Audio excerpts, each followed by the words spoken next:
Elliot was 71 when the morning started to feel heavier, not painful, not dramatic, just off.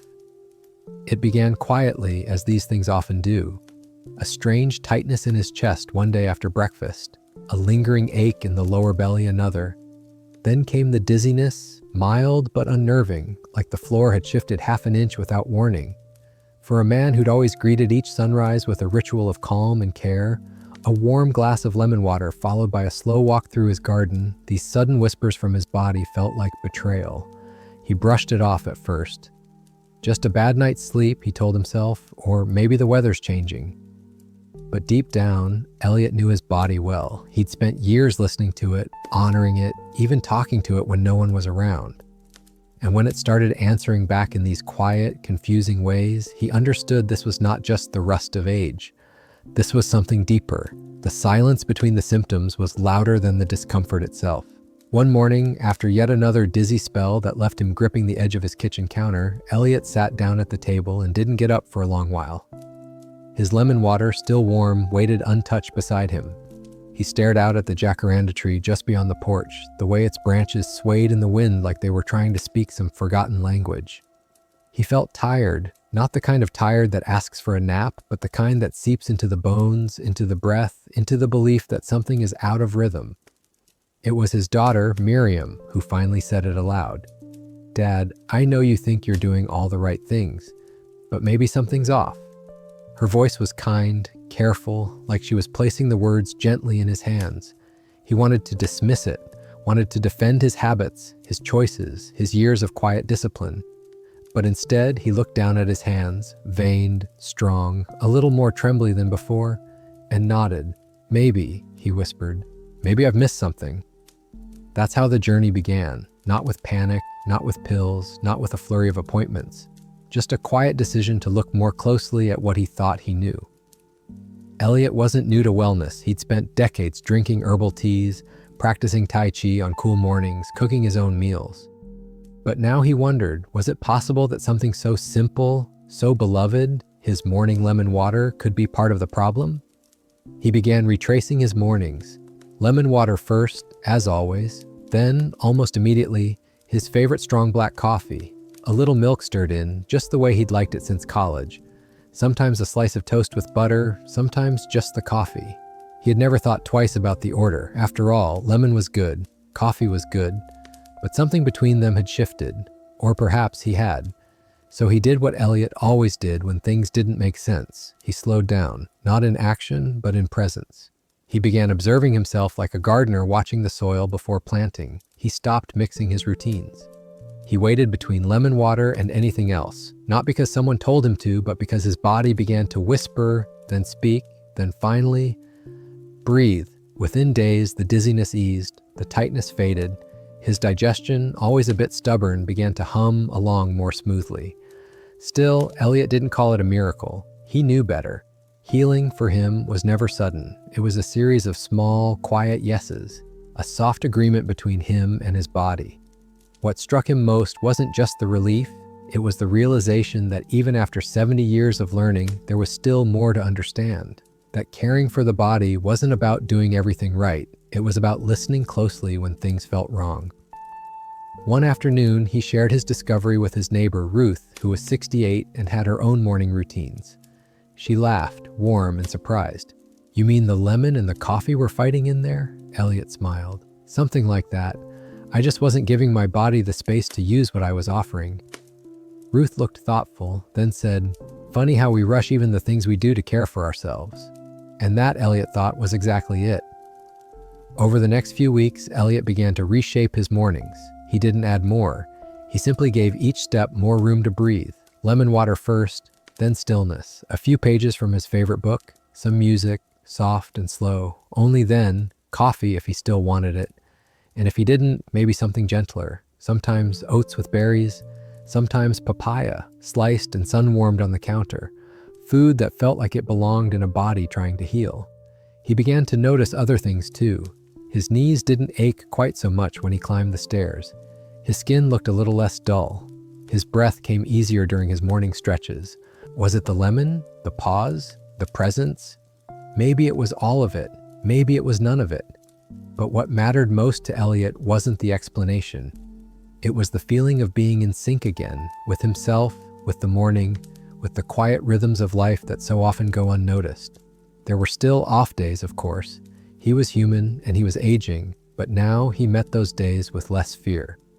He had learned not just what to add or remove from his routine, but how to move through his choices with reverence. And that, he believed, was the real gift. Not lemon water, not even wellness, but awareness, a kind of wisdom that doesn't come in capsules or charts, but in the way you pay attention when your body speaks. Elliot often said to his grandchildren, "Growing older doesn't mean you stop learning, it just means the lessons get quieter." And this soft shift in his morning routine had been one of the most important lessons yet.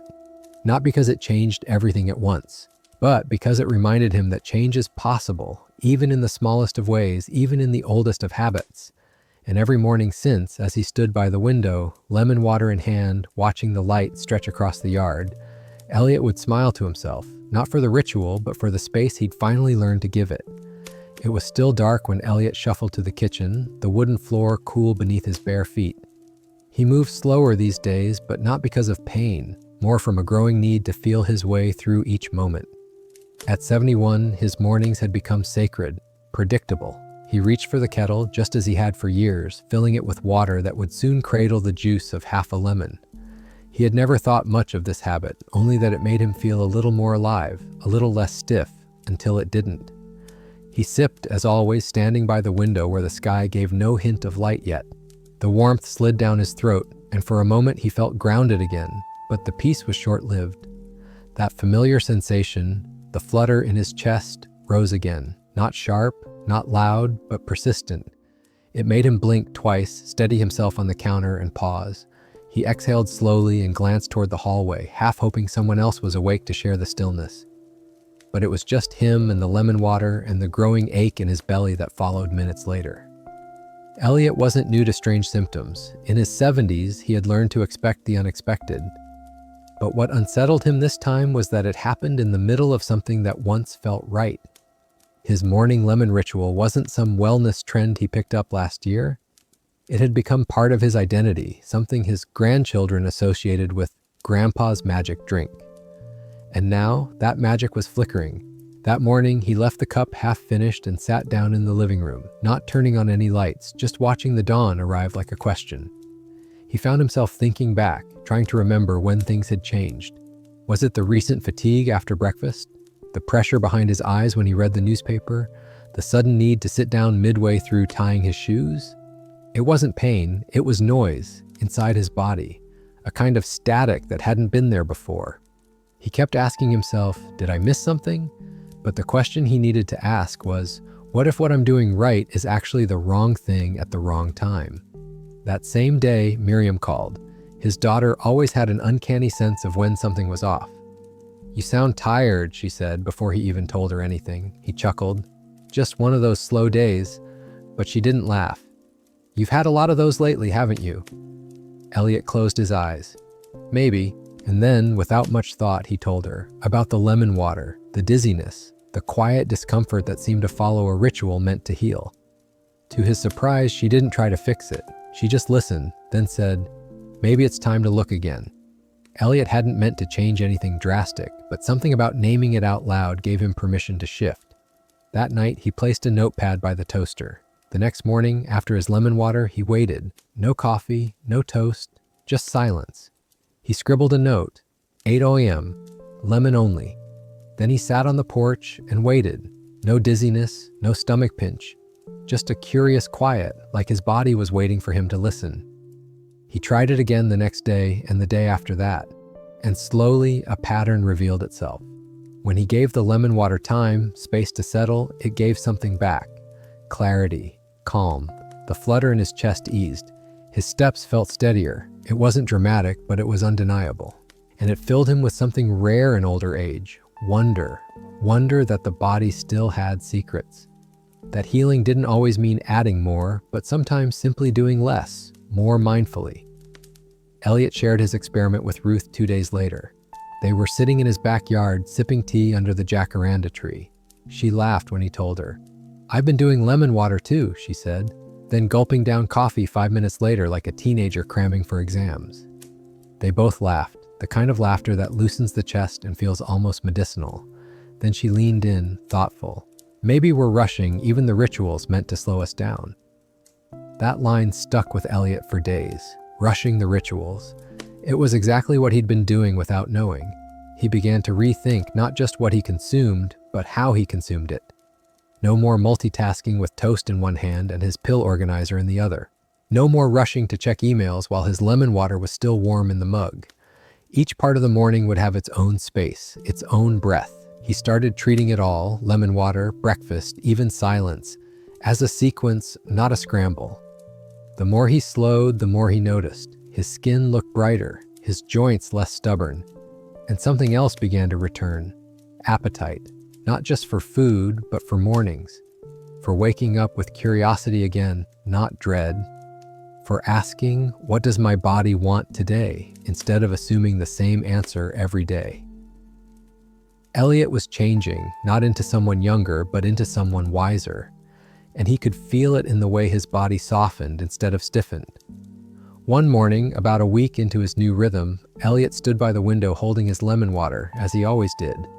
But this time, he didn't sip right away. He watched the steam rise, watched the sun peek through the branches. Then he whispered, not to anyone, not even to himself really, but to the moment. "Thank you for showing me I wasn't too old to learn." And then, finally, he drank, slowly, reverently. It was Miriam who first mentioned the liver, not in a medical way, but in passing. They were talking over the phone one morning, and Elliot was sharing how things had felt better since spacing out his routine. "It's funny," he said, "I feel lighter, like my system isn't fighting me anymore." Miriam, who had recently taken an interest in holistic health, replied, "Dad, maybe your liver's just getting a proper signal again." The word lingered in his mind, signal, not function or detox or any of those big, sterile words, but something almost musical. Elliot had never thought much about his liver. The heart, yes, the brain, of course, but the liver always felt like background noise, important, sure, but silent. Now he wondered if it had been trying to speak for some time and he simply hadn't been quiet enough to hear it.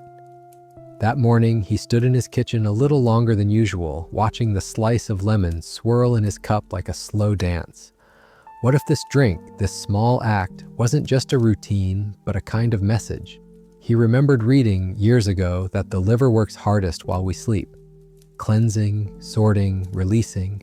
A quiet night shift worker, keeping the internal house in order while the rest of the body rests. And come morning, it waits for the next cue. Elliot imagined his liver like a wise old assistant, ready, patient, organized, just needing the signal that the day had begun. That morning, as he sipped slowly, he imagined saying to it, "It's time."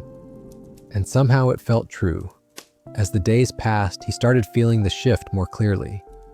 There was a new sense of ease in his belly, not tight, not sluggish, just right.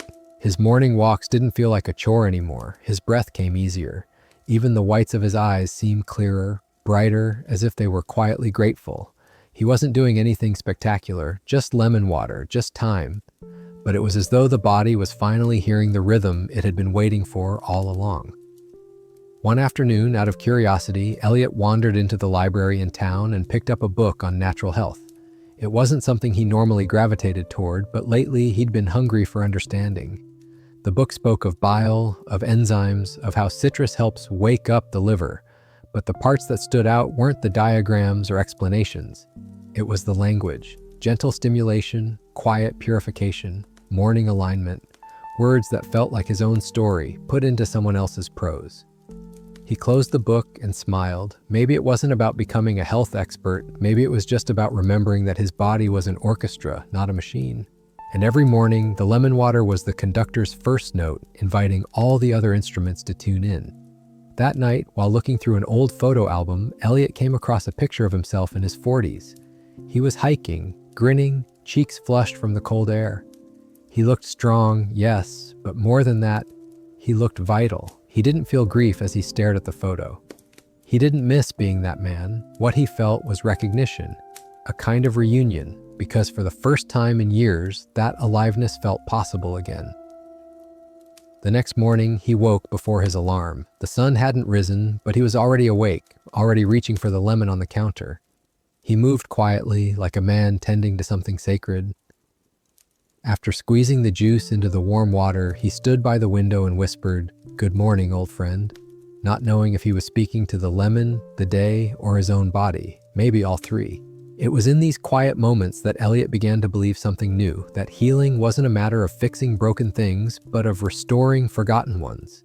He hadn't added a supplement, he hadn't gone on a special diet, he had simply given his liver space to do what it always knew how to do. And in return, his body had begun to sing again, not loudly, but clearly enough that he could hear the first notes of wellness returning. Ruth noticed it too. "You look taller," she teased one day on their walk. Elliot laughed. "I think my bones just remembered what it's like to feel light again." She raised an eyebrow, half teasing. "It's the lemon, isn't it?" He nodded. "It's not just the lemon, it's the time I gave it." Then, more quietly, "It's the respect." That word, respect, wasn't something he'd associated with his body before. Gratitude, maybe, but respect was something deeper. It meant honoring the timing, the effort, the quiet work happening inside. It meant not interrupting it with too much, too soon. It meant not forcing, but trusting. Elliot now kept a small notebook by the kettle, not for tracking calories or symptoms, but for noting how he felt. Slept through the night. Walked to the park without stopping. No chest flutter today. These weren't statistics, they were signs, echoes of a signal well received. He didn't know if this was how everyone's liver worked. He didn't need to know. What mattered was that his body had started speaking to him again, and more importantly, he'd finally begun to listen. And every morning, lemon in hand, he'd smile and say to no one in particular, "Let's begin." Elliot had always liked mornings, but now they felt different, not just quieter or slower, cleaner. Like the very air in his house had shifted, like the dust in his mind had begun to settle. He wasn't sure if it was the lemon water or the silence between steps, but something inside him had clicked. Not all at once, but softly, gradually, like a door opening without creaking. It wasn't about routines anymore, it was about presence. Each morning, as he cupped the warm mug in his hands, Elliot began to notice things he'd overlooked for years. The exact color of sunrise, which on some days was more lavender than gold. The distant call of a dove in the neighbor's tree. The way his breath rose into the cool kitchen air before the world stirred. Lemon water had become more than a health habit. It was a threshold, a moment that separated before from after, not just in the day, but in how he carried himself through life. He started calling it his soft start. That phrase came to him one morning, just as he took his first sip. Soft start. It felt right. The opposite of all the years he'd rushed into the day, email buzzing, headlines flashing, to-do lists already shouting before the coffee even brewed. Back then, he thought productivity was power. But now, power looked more like stillness, more like the slow warmth of lemon rising through his chest and reminding him, this is how you begin again. One morning, Elliot wrote a note in his journal. It's not the lemon, it's the pause. And maybe it was both. He'd always believed health came from doing. Now he was beginning to understand that it also came from undoing, from unlearning the urgency, from letting the body wake at its own pace like a child being gently stirred from sleep rather than yanked from bed. Lemon water, in its quiet way, had become his permission slip to do just that. Of course, not every morning felt poetic. Some were gray, some were restless. But even then, the ritual was there, a constant, a kind of whispered agreement between him and the day. Let's meet gently.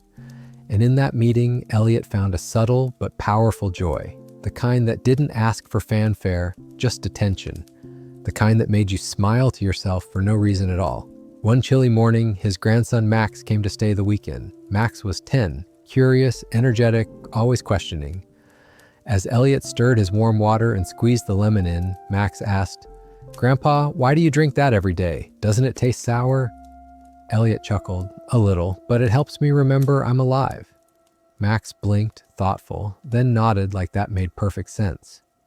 That afternoon, Elliot caught him pouring warm water into a mug and pretending to sip it, eyes closed. "I'm starting over," Max said solemnly. Elliot smiled. That's the idea. What surprised Elliot most was how his body responded to this shift. Not in sudden leaps, but in subtleties. His hands, once stiff in the morning, now curled more easily around the mug. His stomach, often tight before breakfast, felt relaxed, cooperative. His energy didn't spike and crash like it used to. It hummed. He still had tired days, but they no longer felt like defeat. They felt like information, like the body saying, "Go slower today." And he listened. Ruth noticed too. "You're glowing," she said over tea one morning. Elliot laughed. "That's a generous word for an old man," but she waved him off. "It's not about age. You look awake." And he knew what she meant. There was a lightness in him now, not physical necessarily, but emotional. A sense that he wasn't dragging himself into the day, but stepping into it, not out of duty, out of choice. It reminded him of something his wife had once said years before she passed. "The way you start your morning is the way you speak to your life." He hadn't understood it then, but now, with each quiet sip of lemon water, he found himself whispering back, "I'm here, I'm listening, I choose to begin." And that was the word that kept returning to him, begin. Lemon water didn't just cleanse or hydrate, it invited. It offered a space before the world flooded in, a moment to ask, how do I want to feel today? Not what do I need to fix or achieve or accomplish, but how do I want to be? He began placing that same awareness into other parts of his day. When he ate, when he walked, even when he did the laundry, he wasn't trying to be mindful, he was just finally noticing, and it all traced back to that first sip in the morning, that one small act of attention that rippled outward. One morning, as Elliot stood by the window, watching the steam curl from his mug, he felt something shift in his chest. Not a flutter this time, but a softness. A loosening, he placed his hand over his heart and closed his eyes. "Thank you," he whispered. He didn't know exactly who he was thanking, his body, the lemon, the day itself, but it didn't matter. Gratitude, he'd learned, didn't need a target, just a moment. That's what lemon water had become for him, not a trick or a trend, but a moment.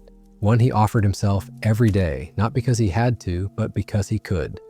Because in a world that moves too fast, starting slow had become his quiet revolution. Elliot had always believed that if something felt good, it must be doing good. That was how he approached most of his habits, gently, intuitively. And for the most part, this served him well. A morning walk when his knees weren't too stiff, stretching in the living room while classical music played in the background. His lemon water ritual.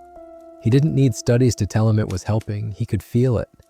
So when the discomfort returned, out of nowhere, it caught him off guard. It was a Tuesday, mild, uneventful. He followed his morning rhythm just as he had for weeks. Lemon water at dawn, a bit of reading, and then, almost by muscle memory, he poured himself a cup of coffee. Rich, dark, comforting. He hadn't had one in several days. He missed it, not just the taste, but the warmth, the ritual, the way it made him feel alert, sharp, like he had purpose. But halfway through the cup, a familiar tightness coiled in his chest. Not pain exactly, more like pressure. A burning behind the breastbone that hadn't visited him in weeks. He sat down slowly, trying not to panic. It wasn't dramatic, but it was real.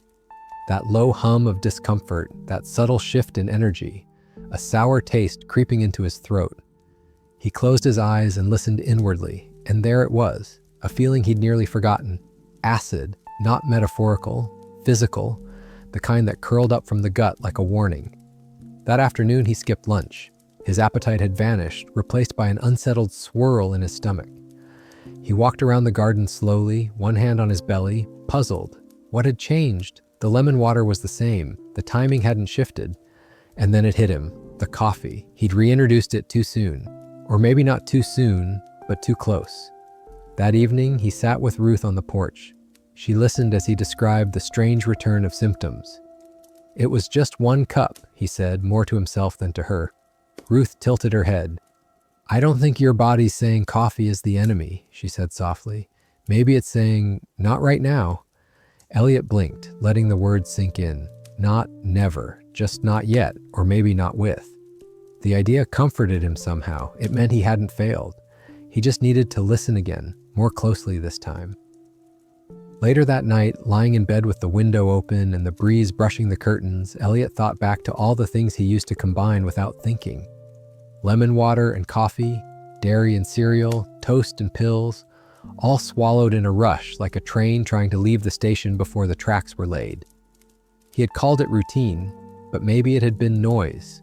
And now, with the clarity he'd slowly earned, he was beginning to hear the gaps between the notes, the places where harmony or discord could arise. The next morning, he didn't touch the coffee, not because he was afraid, because he wanted to rebuild trust between his body and the things he loved, between his habits and his healing. He waited, lemon water, then stillness, and when his body felt settled, he made a small bowl of oats with cinnamon and banana slices, warm, easy, quiet. And just like that, the discomfort didn't return. He decided to test it slowly. A few days later, he had coffee again, but this time after food, not after lemon water. And the result was nothing. No tightness, no burn, just that same old comforting taste, this time paired with a sense of confidence. He scribbled in his notebook, "It's not what, it's when." That small revelation reshaped how Elliot saw all his choices.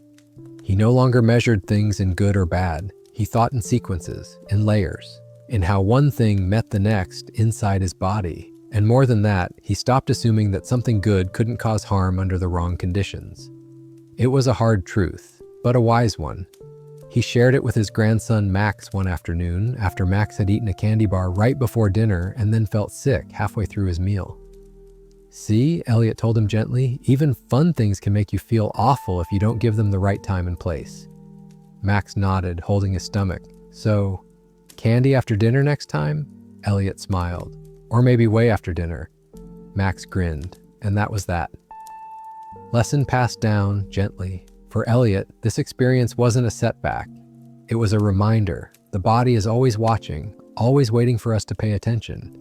Even the most loving rituals, like lemon water, can lose their magic if we crowd them too closely with other things.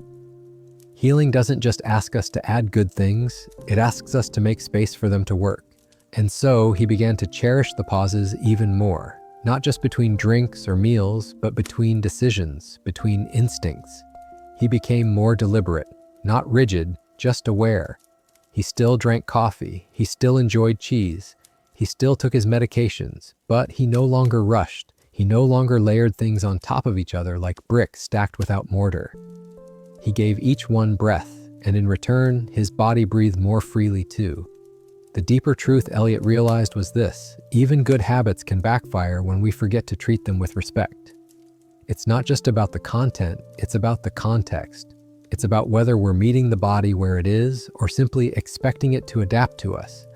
And in that space between lemon water and everything else, Elliot found not just healing, but humility. Because the body doesn't shout, it whispers. And if you're lucky, it whispers something like, "Thank you, this is better." Elliot always loved the smell of coffee. Even as a boy, when he was too young to drink it, he would sit at the breakfast table and inhale the scent from his father's chipped ceramic mug like it was something sacred. There was something nostalgic in the aroma, warmth, safety, waking up to the world. So when he began questioning his relationship with coffee, it felt like questioning a part of his identity. But the body, he had learned, didn't care about nostalgia. It only spoke truth. The first time the discomfort returned, it wasn't dramatic. It was subtle, creeping. A little heart flutter, a restless feeling that followed him even after his second cup. That was when he began spacing things out. Lemon water first, then food, and only after that, coffee. At first, it seemed to solve the problem, but then, on a morning when the rain tapped gently against the window panes and the world felt like it needed warming, he poured himself an extra cup. That was the morning it surprised him, not with pain, but with emptiness. He sat at the kitchen table with his mug in both hands, watching the steam curl upward, waiting for that familiar kick. The lift, the shift in energy, but it didn't come. Instead, he felt flat, almost anxious. His hands weren't trembling, but his thoughts were, racing, scattered, like his mind had drunk the coffee, but his body hadn't agreed to join in. He stood and walked to the window, but it didn't ground him like it usually did. His breath felt shallow, his shoulders tight. There was nothing wrong, but everything felt off. It reminded him of how he used to feel in airports, alert, restless, waiting for something undefined. He sipped again, hoping for comfort, but the warmth that used to hug his insides now felt sharp, unsettling. Later that day, while journaling, he tried to put it into words. "Coffee used to wake me up," he wrote. "Now it just speeds me up." It was the kind of sentence that felt true in his bones, the kind he would have dismissed a decade ago but now carried the weight of wisdom. He realized then that the side effect wasn't heartburn or reflux or any of the usual complaints. The real surprise was this: coffee was making him feel unsteady, not physically, but emotionally. He mentioned it to Ruth during their afternoon walk. "I think the coffee's making me nervous," he said, almost sheepishly. Ruth raised an eyebrow. "Like jittery?" "No," Elliot said. "Like disconnected. Like I'm in the room, but I'm not really in my body." She nodded slowly. "Maybe your body's telling you it doesn't need that kind of stimulation anymore." He sighed. "But I love it." She smiled, touching his arm. "You can still love something and let it go. Or just love it less often." That night, Elliot sat at the kitchen table with his lemon water and thought about all the things he'd held on to out of habit. Coffee wasn't the only one. There had been people, beliefs, ways of rushing through his day because it made him feel useful. Maybe this too was part of aging, not losing things but reevaluating them, asking, does this still serve me, not just physically but emotionally? He decided to experiment. For 1 week, no coffee, not even decaf. He replaced it with herbal teas, ginger, chamomile, a spiced rooibos Miriam had given him for Christmas and he'd never touched. The first 2 days, he missed the ritual, the smell, the tiny act of pouring the grounds into the filter, pressing the button on the machine. But by day 3, something shifted. Mornings felt quieter, not just in sound, but in energy. His heart didn't leap ahead of him anymore. His mind didn't race. There was a steadiness he hadn't expected. He still missed the taste, but not the crash, not the hollow lift. He felt like himself, not the awake version of himself, but the real one, rooted, calm. On the 5th day, he went for a walk in the early morning light. He noticed the way dew clung to the leaves like tiny pearls, the way his feet met the earth without rushing. And as he walked, he whispered aloud, "Maybe I don't need to be sharper. Maybe I just need to be softer." And for the first time in a long while, that thought didn't feel like giving up. It felt like coming home. The following Sunday, he allowed himself 1 cup. It was a small one, brewed lightly. He drank it slowly, after breakfast, after reading. And it didn't shake him. It didn't steal his breath or speed his thoughts. He had met the coffee on his terms. And that changed everything. It wasn't about quitting coffee forever. It was about no longer depending on it to be awake, to feel whole, to begin the day. He didn't need it to feel alive. He already was. The lemon water reminded him. The quiet reminded him. The breath, steady and full in his chest, reminded him. That week, Elliot wrote a new phrase in his journal. "I used to wake up for coffee. Now I wake up with myself." It felt like a turning point, not because he'd given something up, but because he'd remembered something older, something deeper, his ability to begin the day gently without chasing stimulation. His mornings had become an offering, not a negotiation.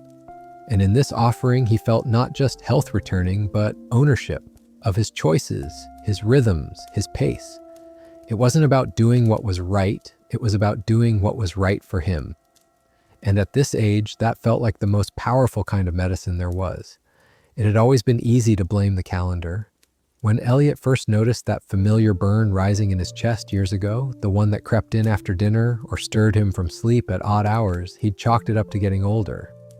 "It's just part of being over 60, his doctor had once said in passing. "The valve gets a little lazy, happens to most." Elliot nodded then, accepting it as yet another quiet tax of aging, like creaky knees or thinning hair.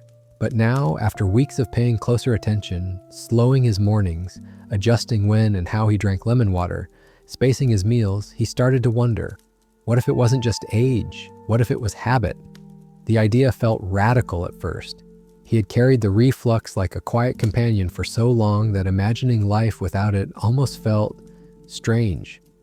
It came to him one afternoon while folding laundry, simple, everyday task. He reached to put a towel in the top cabinet and felt that old sting beneath his ribs, that creeping discomfort, not sharp, but definite. He stopped mid-motion and just stood there, breathing slowly, one hand resting lightly on his chest. It had been a long time since it visited, and something told him it wasn't random. He traced the day backward. Lemon water, then a long call with his insurance agent that had run right through breakfast. Then coffee, then half a cheese sandwich standing over the sink. It wasn't the lemon, it wasn't the sandwich. It was the rush, the way he had layered acidity and stress and dairy into one tangled, chaotic knot, and expected his body to accept it quietly. He sat down at the kitchen table, heart still fluttering slightly, and whispered aloud, "I didn't give you time." And he wasn't speaking to himself. Not exactly. He was speaking to his body, the part of him that had spent years trying to speak up and had been misunderstood as simply getting old. That night, he skipped dinner, not out of punishment, but out of respect. He drank warm ginger tea, watched the sky go from blue to deep violet, sat with the discomfort without fear, without reaction. And by bedtime, it was gone. Not a miracle, just the body saying, "Thank you for listening." The next day, he took a walk before breakfast, not far, just to the park and back. When he returned, he prepared his lemon water with more intention than usual. He let it sit for a minute before sipping. He looked out the window instead of reading. He gave his system space. Then he waited 45 minutes. No food, no coffee, no pills, just breath, stillness, and the result? No acid, no burn, just quiet. It was a revelation, not because it was dramatic, but because it was gentle. So many solutions he'd tried over the years had been forceful, antacids, prescriptions, bland diets. But this was simply timing. Attention. He wasn't fighting the reflux. He was finally understanding it. He remembered what his wife used to say when he got impatient with electronics. "It's not broken, love. It's just overloaded." And suddenly that phrase echoed through his whole body. Maybe reflux wasn't a sign of weakness. Maybe it was a sign of overflow, of not giving the body time to clear one thing before adding another, of not allowing one message to finish before shouting over it with the next. He shared this with Miriam on the phone that weekend. "I don't think it's age," he said, his voice soft but sure. "I think I've just been stacking the morning too fast." She was quiet for a moment, then replied, "Dad, that's beautiful." He laughed. "Well, it doesn't feel beautiful when you're curled up with a hot chest. But yes, there's something there." Together, they explored it further. Miriam had read about how the body's acid levels rise and fall in response to specific triggers. How lemon water increases acidity initially, but then alkalizes. How caffeine can spike acid production, and how dairy can interfere with absorption. But Elliot didn't want charts or studies. He wanted to listen, and he wanted to trust what he heard. He began experimenting with buffers, a piece of banana after lemon water before coffee, or skipping coffee entirely on days he didn't sleep well. Eating while seated, never standing, no more sneaking crackers before bed, no more meals distracted by screens or stress. And slowly, surely, the reflux began to fade.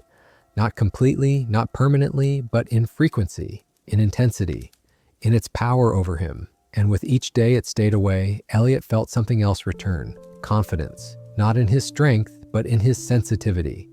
In his ability to hear what his body had been saying all along, that it wasn't just age, it was pace, it was presence, that he didn't need to cure the acid, he just needed to not invite it in unannounced. Ruth noticed, of course.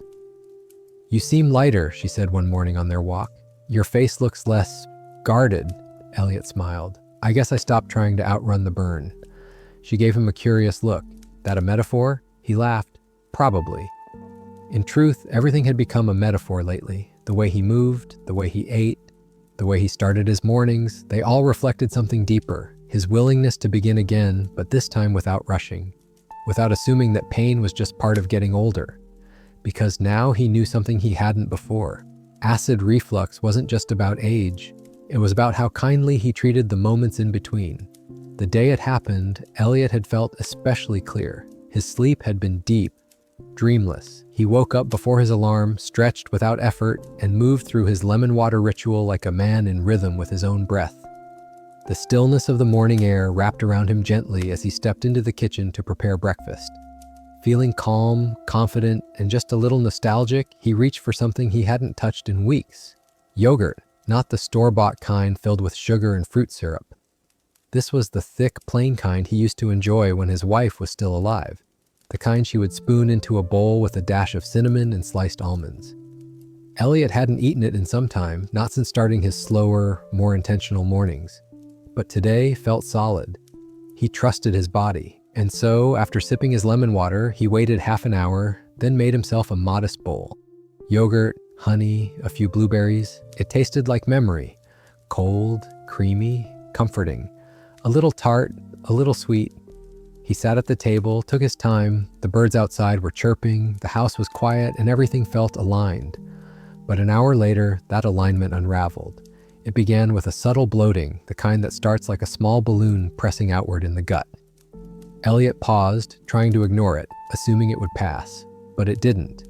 The pressure built slowly, not painful exactly, but deeply uncomfortable. His belly felt tight, distended, his waistband pinched in a way it hadn't in weeks. He stood, stretched, walked, hoping movement would help. But the discomfort followed, heavy, unsettling.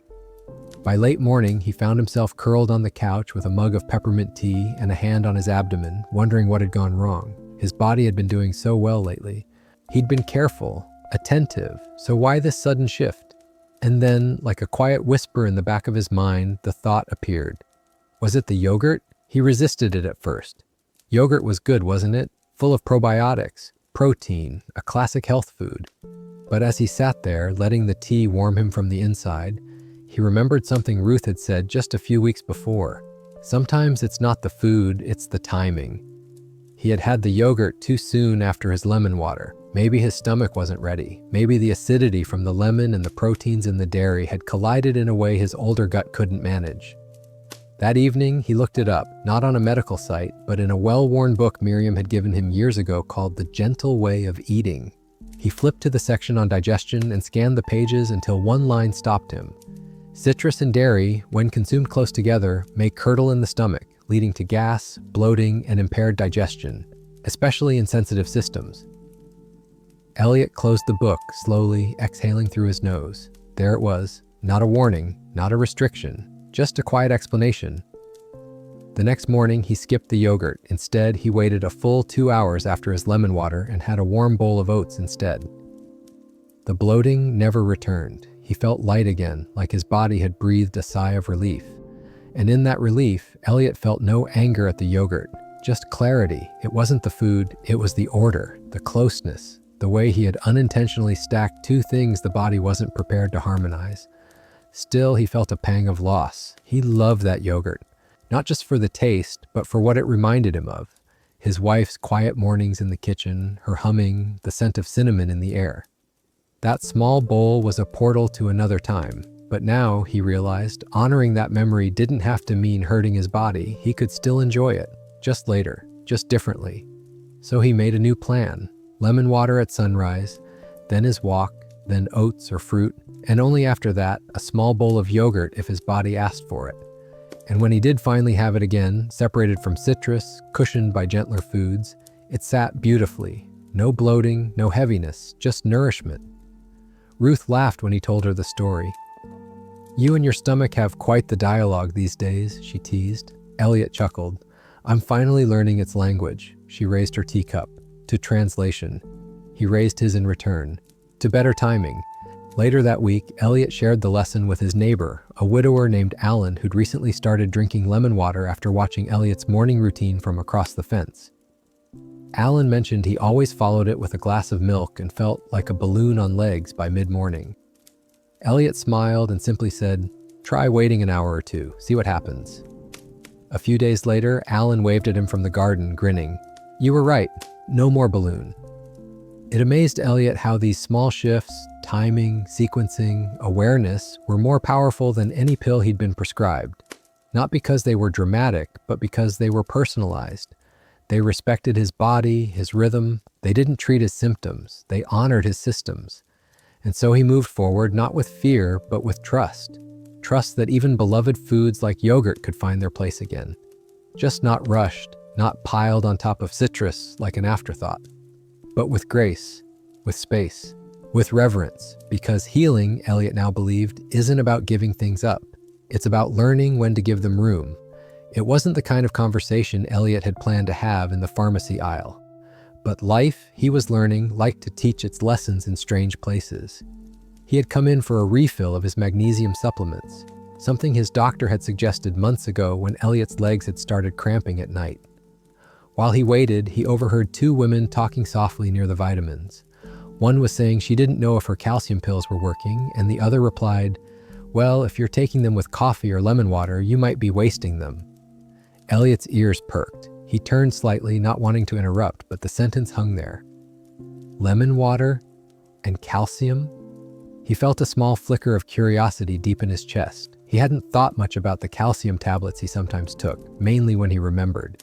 His doctor had mentioned them briefly, given his age and the natural thinning of bones. But no one had ever said they could be affected by his morning routine. Back home, the bottle of calcium was still on the kitchen counter next to his morning pill box. He picked it up, turned it over in his hand.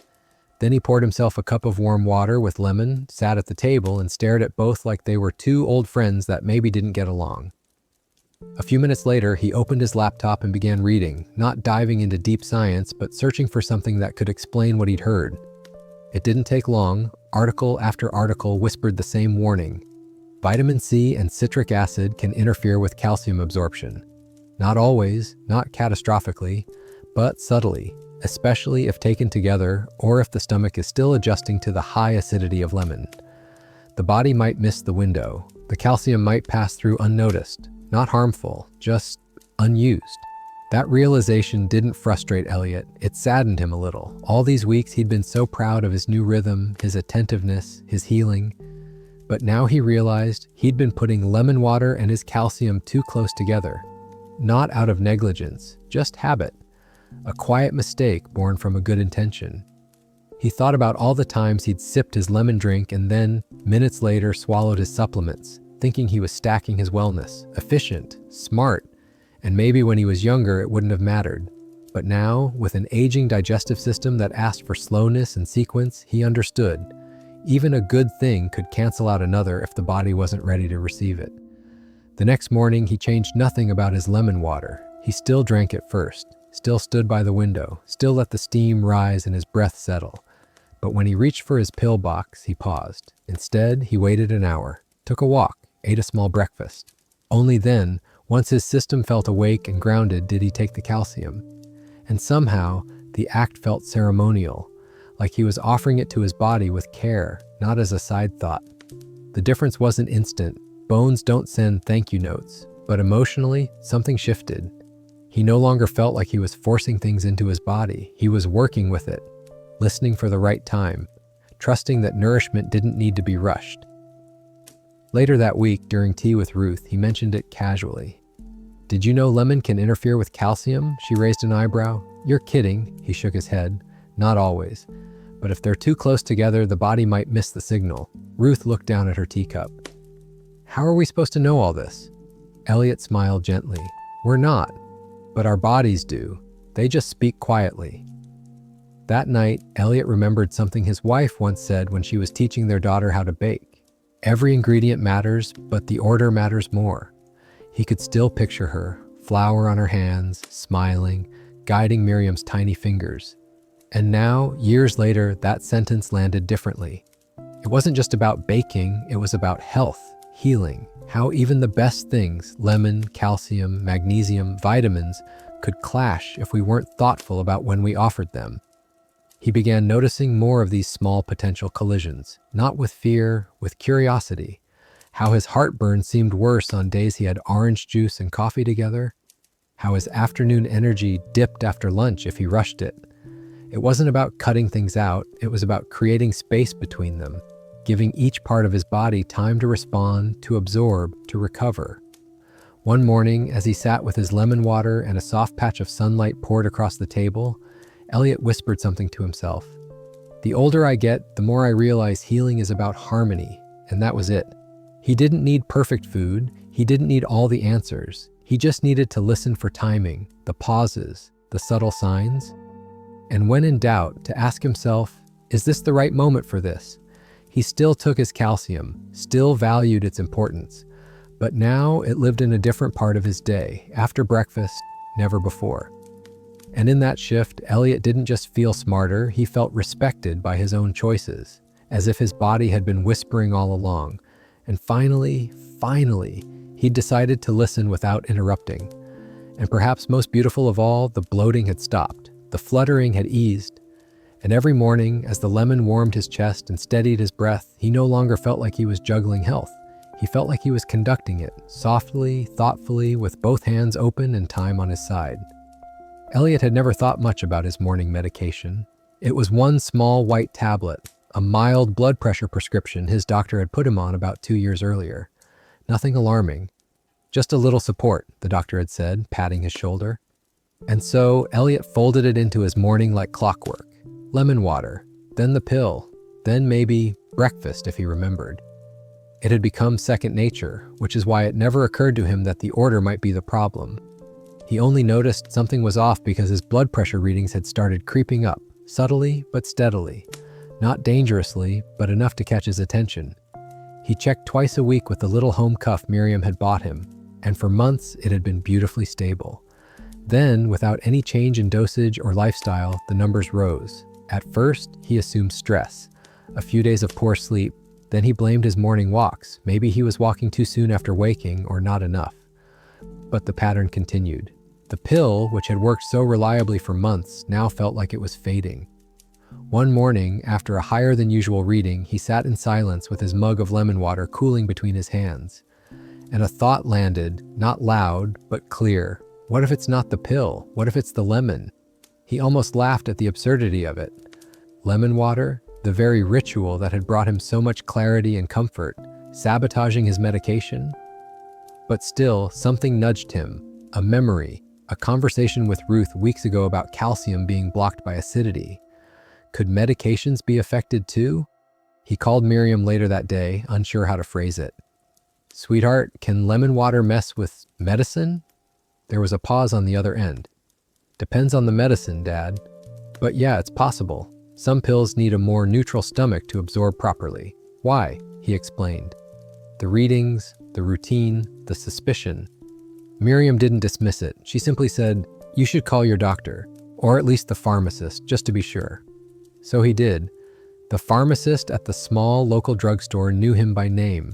When Elliot asked the question about timing, about acidity, she didn't seem surprised.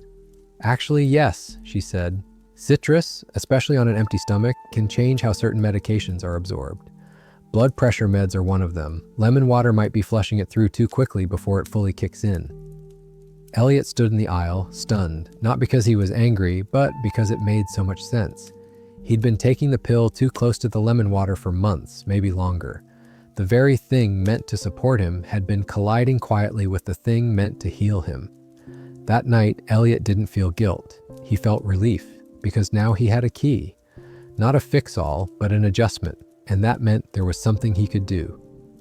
The next morning, he changed nothing about his lemon water. He still drank it slowly, still paused at the window. But the pill? He waited 2 hours, he made breakfast, went for a walk, and then, mid-morning, with his system gently awake and steady, he took the tablet.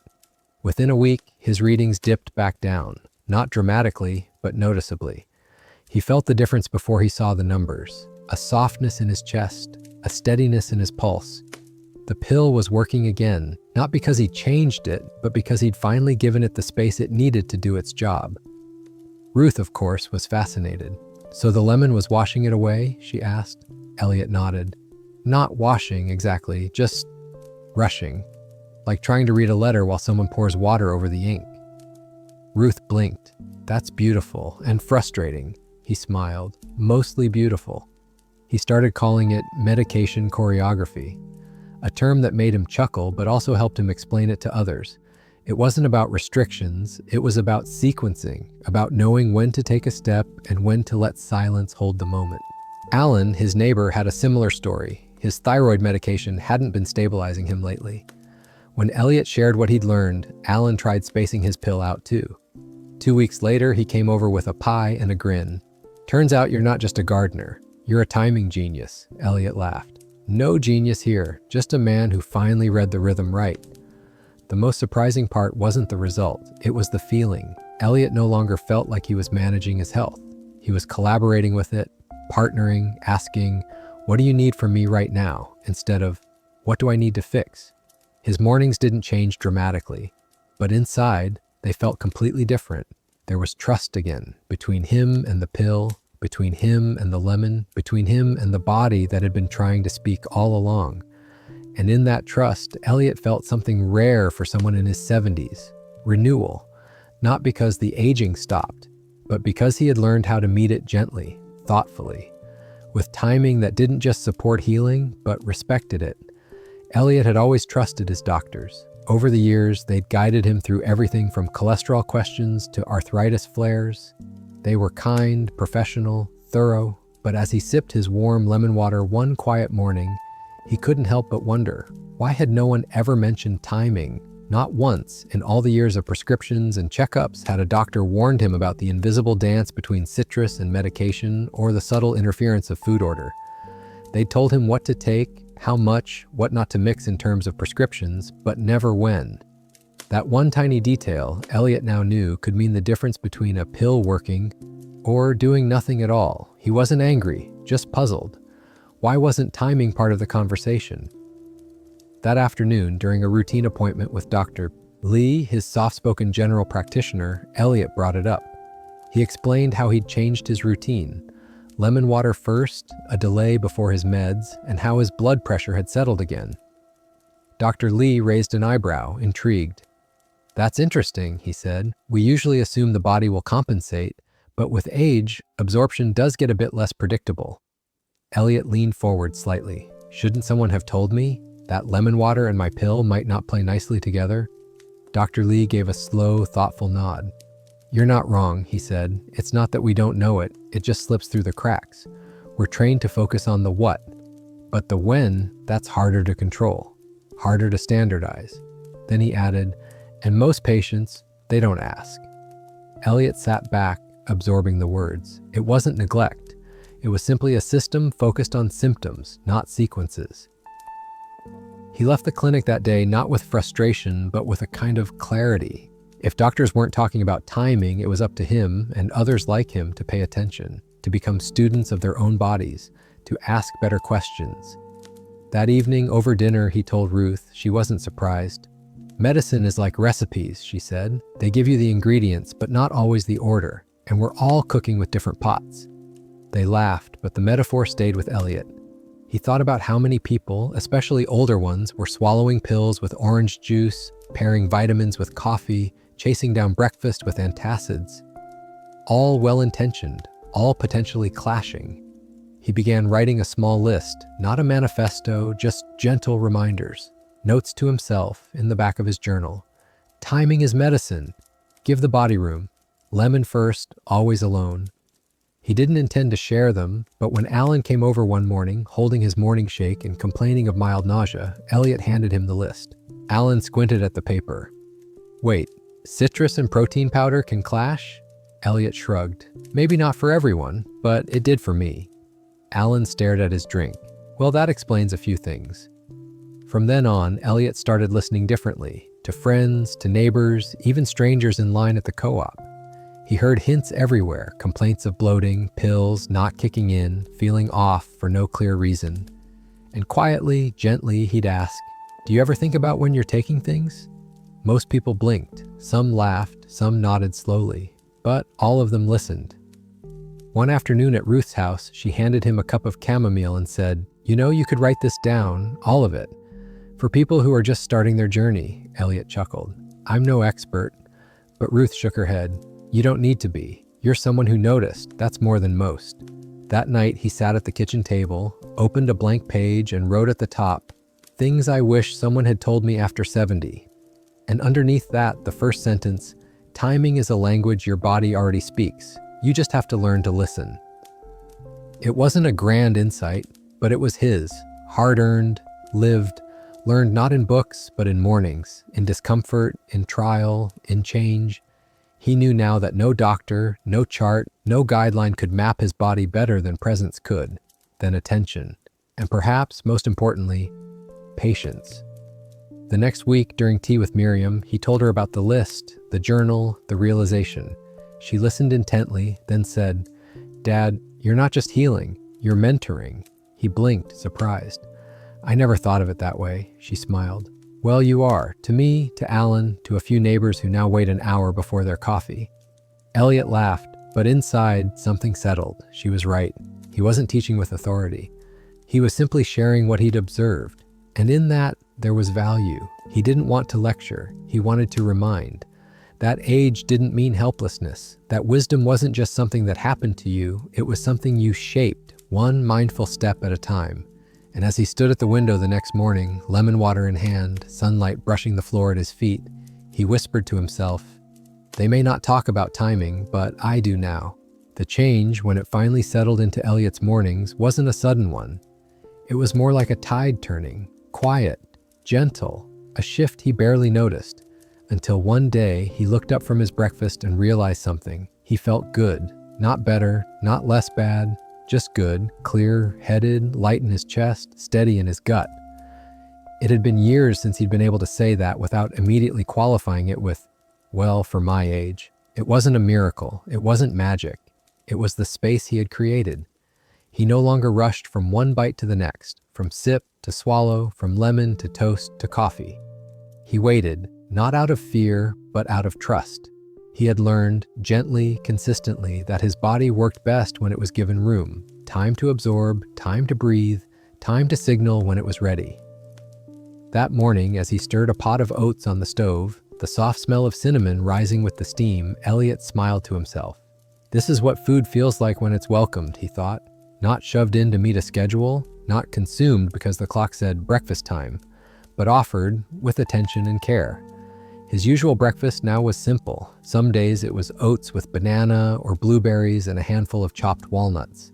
Other days, a soft-boiled egg with a slice of sourdough toast. Sometimes, if his stomach felt especially quiet, a bowl of papaya with lime and a drizzle of honey. All gentle, all grounding, never rushed, and never before his body gave the quiet nod. Now, I'm ready. He'd come to recognize that nod. It wasn't a rumble of hunger or an urgent craving. It was more of a settling, a feeling in his abdomen that told him his lemon water had done its work, that the storm of acidity had passed, that his digestion was standing at attention, not overwhelmed. He usually waited 30 to 45 minutes, occasionally longer, but he didn't time it rigidly. He listened, and in return, his body responded with grace. The bloating he used to feel by mid-morning? Gone. That weird flutter in his chest after breakfast? Gone. The heavy, sluggish fatigue that used to settle behind his eyes by 10 a.m.? Replaced with clarity. One morning, Ruth asked if he'd gone on some new diet. They were sitting in the garden, sipping herbal tea, watching the bees move lazily between lavender stems. "You just seem so light lately," she said, "like someone smoothed out the edges of your day." Elliot laughed softly. "I changed the order, not the ingredients." She tilted her head. "What do you mean?" He explained it all. The lemon water, the waiting, the new rhythm of eating, how he had stopped mixing dairy and citrus, how he now gave his medication its own moment, how he no longer ate just because it was time, but because his body had invited him to. Ruth blinked slowly, then leaned back in her chair. "We spend half our lives stuffing food in whenever we can, and the other half trying to figure out why our bodies are upset about it." Elliot smiled. Turns out they were just asking for respect. He had once believed breakfast was about fuel, calories, nutrients, and it still was, in part. But now, more than anything, breakfast was about readiness, not just for food, but for life. It was a moment to begin in alignment, to keep the quiet of the morning alive even as the day rolled forward. Even on days when he was rushed, when appointments loomed or visitors dropped by, he honored the sequence. Lemon water, pause, then food. And if he didn't have time to wait, he simply adjusted. Maybe just fruit or tea, or sometimes nothing at all until later. But never the old piling on of food and pills and coffee within 10 minutes of waking. He couldn't go back to that, not because it was wrong, but because it no longer felt kind. He wrote a note in his journal one morning in the space between his lemon and his oats.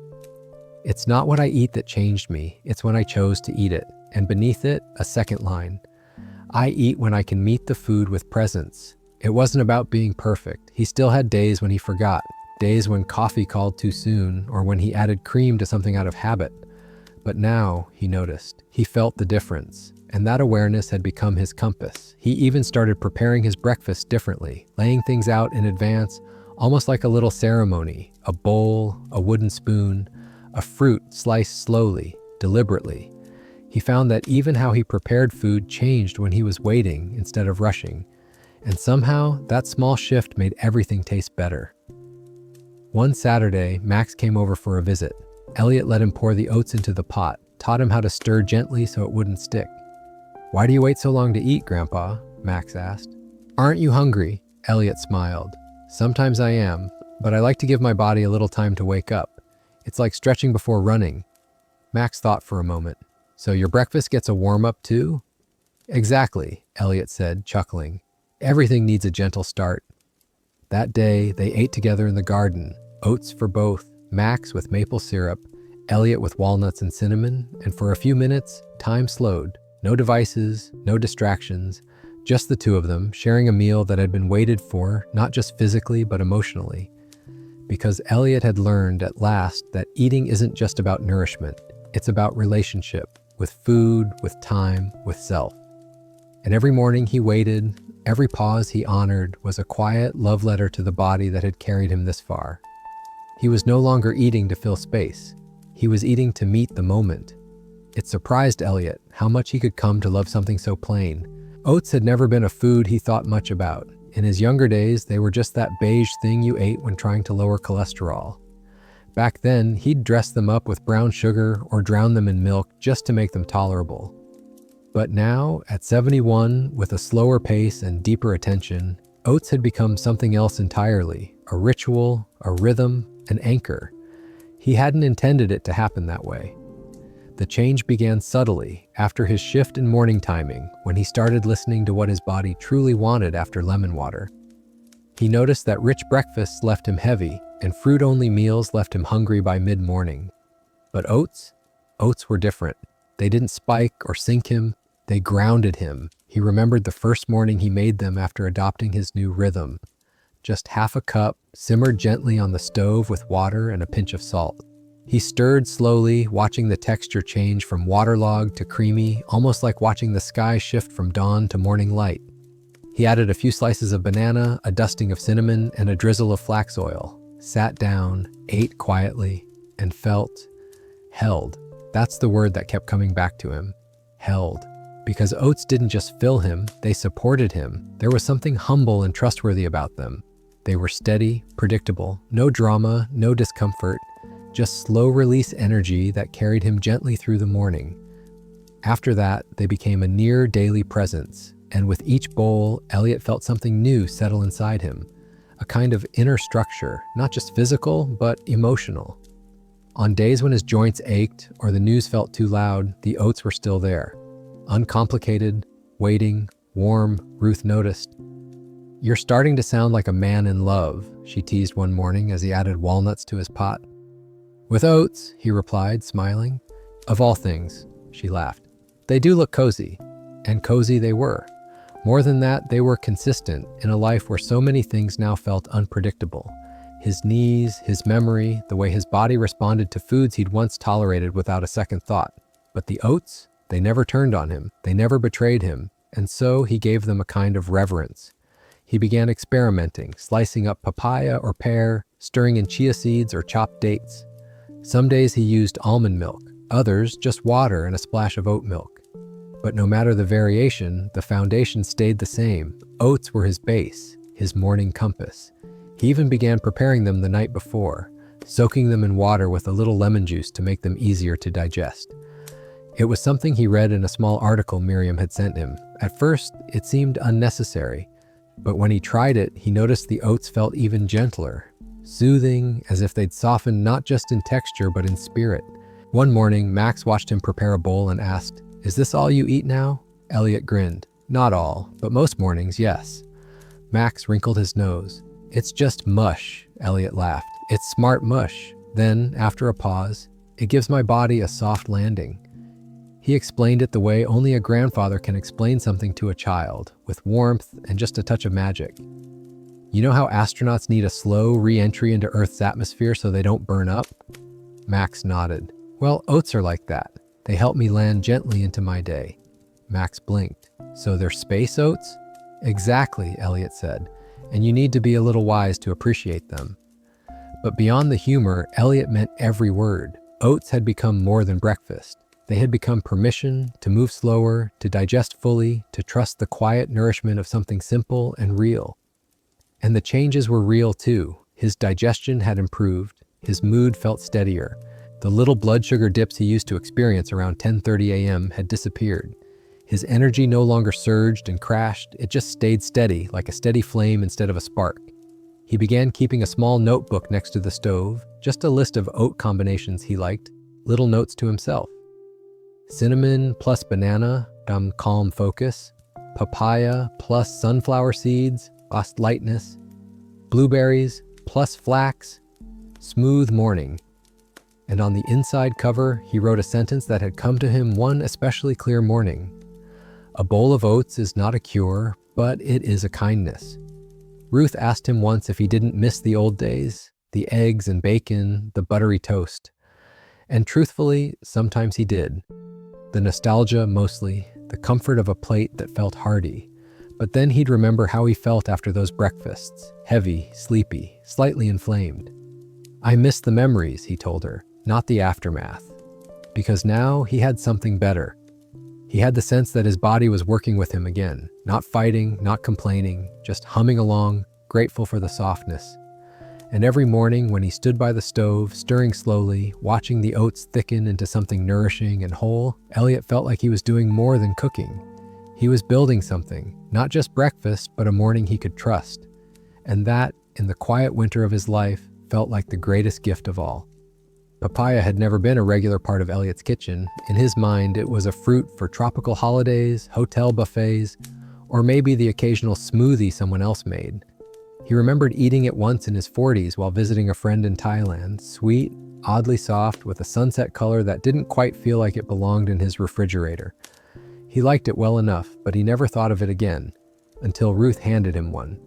She brought it over in a brown paper bag, smiling. "You'll like this. It's soft on the stomach, high in enzymes." Elliot raised an eyebrow. "Are we talking about fruit or medicine?" "Both," she said. "Just try it."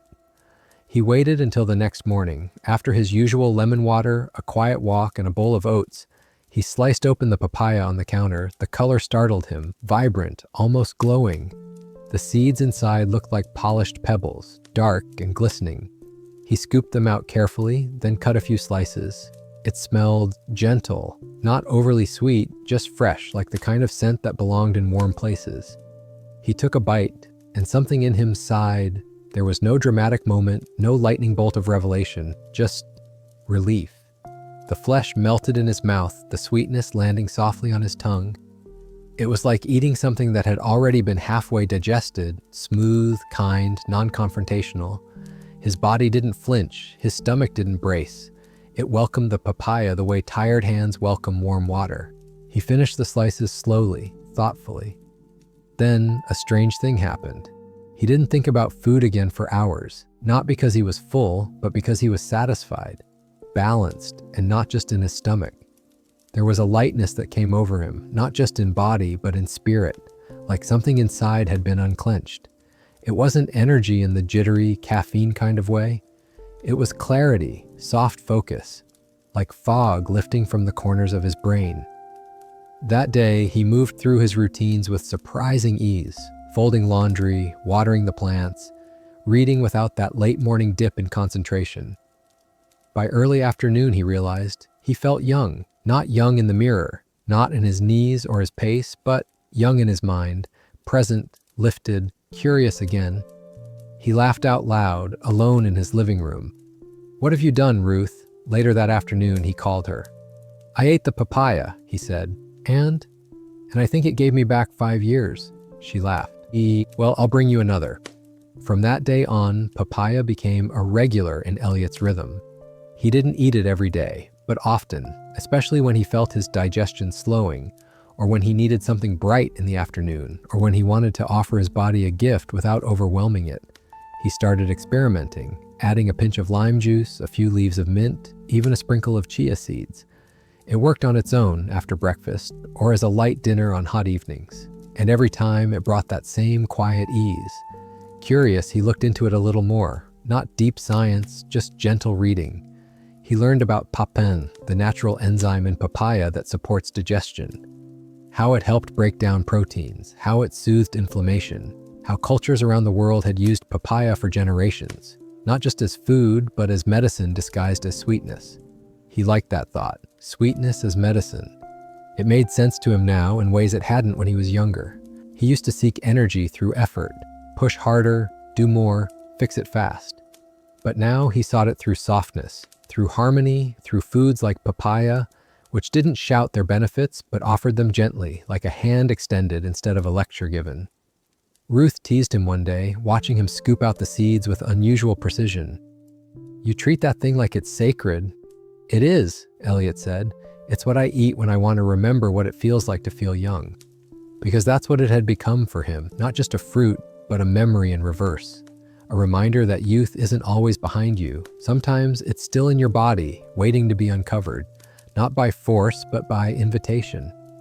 One morning, Max came over while Elliot was slicing one open. The boy scrunched his nose. "It looks weird," Elliot smiled. "Try it." Max was reluctant, but curious.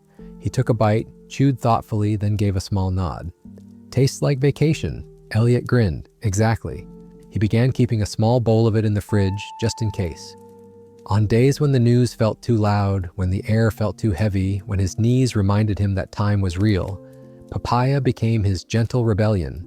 A way of saying, yes, I am aging, but I am also still here, still discovering, still receiving sweetness.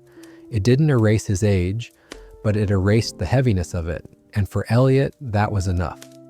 Elliot never used to think of greens as anything more than decoration. A few sprigs of parsley here, a pile of limp lettuce under a sandwich there.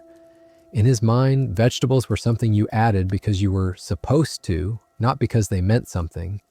But that thinking belonged to another version of him. A version that hadn't yet learned how quiet foods could carry loud power. That was before his journey back to listening. It started unexpectedly with an offhand comment from Miriam during a phone call. "You should eat more spinach," she said. "You sound tired lately," Elliot chuckled. "That's just how 71 sounds."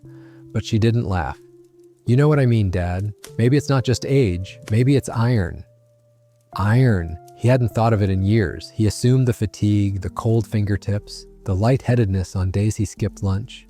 They were all part of getting older. But when Miriam said it, something in him stirred. Maybe this too was a conversation his body had been trying to start. So he added greens, not in a big dramatic way. No smoothies or kale chips or superfood powders. Just quietly, gently, a handful of baby spinach tossed into his eggs. A few leaves of Swiss chard steamed beside his oats. He didn't overdo it, he just welcomed them, and surprisingly, his body welcomed them too. It was subtle at first. The late morning brain fog began to lift. His afternoon walks felt easier, his sleep deepened. He hadn't changed much else. But the greens had arrived, and something in his system had responded with gratitude. He shared this with Ruth one morning as they walked the garden path. "You ever notice that certain foods feel like they plug you back in?" he asked. She nodded. "Like someone opened the blinds in your bloodstream." That was exactly it. Elliot soon learned that the non-heme iron in leafy greens, especially spinach and kale, wasn't the easiest form for the body to absorb. Not like the iron in meat, but with a little help, it could work wonders, and he already had that help built into his mornings. Lemon water, vitamin C. He smiled to himself when the pieces clicked together. By drinking lemon water first thing, he'd been preparing his body, priming it to receive. And when the greens came a bit later, they weren't blocked. They were absorbed. Not just chewed and passed through, but taken in, used, integrated. It felt like alchemy. Food turned to energy. Breath turned to clarity. He started calling his greens the quiet healers. They didn't sing like papaya or comfort like oats, but they did the work. They built things, blood, cells, strength. And Elliot could feel it, not just in his limbs, but in the return of something he hadn't felt in a long time. Stamina. Not the kind that made you want to run marathons, but the kind that let you finish a book in one sitting. The kind that let you garden for an hour without needing to lie down. The kind that reminded you, you're not fading, you're adjusting. One morning, he sautéed spinach in olive oil with a little garlic and set it next to 2 boiled eggs. He ate slowly, noticing how light but satisfying it was. No spike, no crash, just a hum of steadiness. Afterward, he sat on the porch and wrote in his journal, "The world tells us to eat to feel full. My body asks me to eat to feel ready." The greens did that. They didn't weigh him down. They lifted him, not with speed, but with structure. He began picking them out more intentionally at the market, looking for arugula, beet greens, mustard leaves. He asked the vendor which ones were freshest that day. He brought them home like treasure. Not because they were trendy, but because they worked. Ruth was skeptical at first. "Greens make me feel like a rabbit," she joked. Elliot handed her a plate of sautéed kale with lemon and toasted seeds. "Try this rabbit food," he said. She did. The next day, she came by with a bunch of her own. "Okay," she admitted. "I felt like I could clean the whole house after eating that." He smiled. "Not bad for leaves, huh?" He never made a rule out of it, never forced it. But greens became a part of most days, like breath, like light. They joined his rhythm, and in that rhythm, he felt stronger. Not younger, not superhuman, just supported. One morning, Max watched him rinse a bunch of kale in the sink. "Grandpa, do leaves really help you?" Elliot looked at the boy, then at the leaves in his hands. "They don't change everything," he said, "but they remind my body that I'm still building things." Max looked confused. "Like muscles?" Elliot nodded. "And energy, and red blood cells, and maybe patience too." The boy smiled. "So they're power leaves." "Exactly," Elliot said. "Power leaves." He smiled every time he used that phrase afterward, because it wasn't far from the truth. And perhaps the most powerful thing about them wasn't the iron or the folate or the magnesium. It was the reminder that even at 71, his body still wanted to rebuild. It still wanted to receive. It still wanted to heal, quietly, patiently, leaf by leaf. Elliot still woke up at 6. The light was softer these days, slanting through the blinds like silk instead of fire. He didn't rush anymore. His mornings had become something sacred, not just a routine, but a return. And at the center of it, every day without fail, was his warm glass of lemon water. But it wasn't just about hydration, not anymore. It was a ritual. It was honor. A year ago, lemon water had been just another trend on the lips of wellness articles and chatty neighbors. He tried it like he'd tried many things, curiously but carelessly. Sliced the lemon, poured the water, drank it half asleep. Back then, it was something he did to his body. Now it was something he did with it. The transformation had been slow, almost invisible, a quiet peeling back of layers. One morning after another, his awareness sharpened. He'd stopped mixing it with medications, started drinking it first with nothing else, began noticing how it awakened him, not just in the mind, but in the gut, in the skin, in something deeper. It became the conversation starter between him and his body. Some days it said, "You're holding too much." Other days, "You're ready for more." But it always said something if he listened. He remembered the first morning he placed both hands around the cup and whispered without knowing why, "Thank you." Not to the lemon, not to the water, but to the quiet moment, the return, the daily reminder that he was still here, still tending to life from the inside out. Miriam noticed. "You treat that glass like it's an offering," she said once, visiting for the weekend. Elliot smiled. "It is, to myself." Because after everything, after the missteps with food, the fatigue, the confusion around timing, the papaya mornings and green leafy afternoons, he'd come to realize this. He hadn't needed a fix. He'd needed a relationship with food, with rhythm, with himself. And lemon water was the gateway. He didn't drink it to detox, he drank it to arrive. To meet the day as he was, stiff joints, slower thoughts, silver hair, and all. It was a form of respect. He no longer sliced the lemon quickly. He did it mindfully, inhaling the citrus oils that burst from the peel. Sometimes he'd warm the water a little more, letting the steam brush his face before sipping. He drank it standing at the window, watching the birds in the garden, and always, he waited afterward. 20 minutes of quiet, no food, no tablets, no noise, just breath, just stillness, just being. Max asked him once, "Isn't that boring?" Elliot laughed. "Not when you're paying attention." And he was, deeply, because he knew now that the lemon water wasn't magic. But what it asked of him was, it asked for presence, for space, for care. And that changed everything. It changed how he ate, how he slept, how he moved. He no longer treated his body like a machine to maintain. He treated it like a garden to tend, a friend to understand, a story to read slowly every morning. And that story always began with lemon. Sometimes Ruth would join him, They didn't talk much during that time, just sat with their cups, letting the warmth hold them in silence. It wasn't performative, it wasn't for health points, it was just theirs, a quiet ceremony for aging with grace.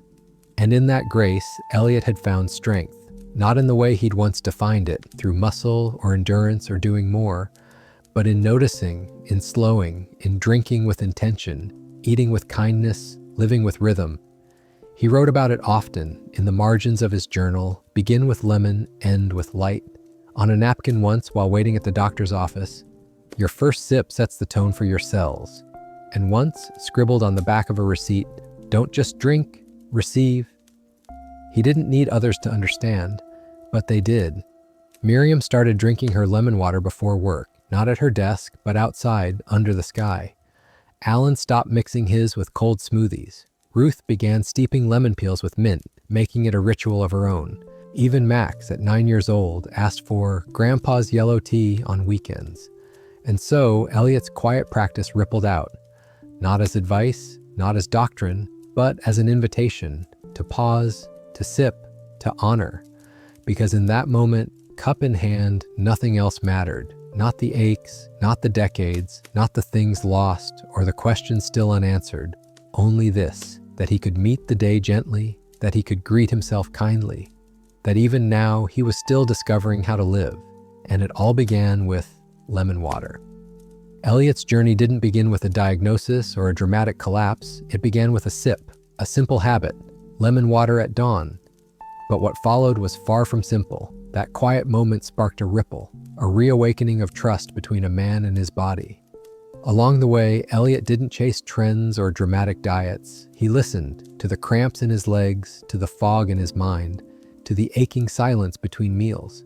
And slowly, one gentle shift at a time, he rebuilt a rhythm, from changing when he drank, to what he ate, to how he moved. Elliot didn't just heal his body, he healed the relationship with it.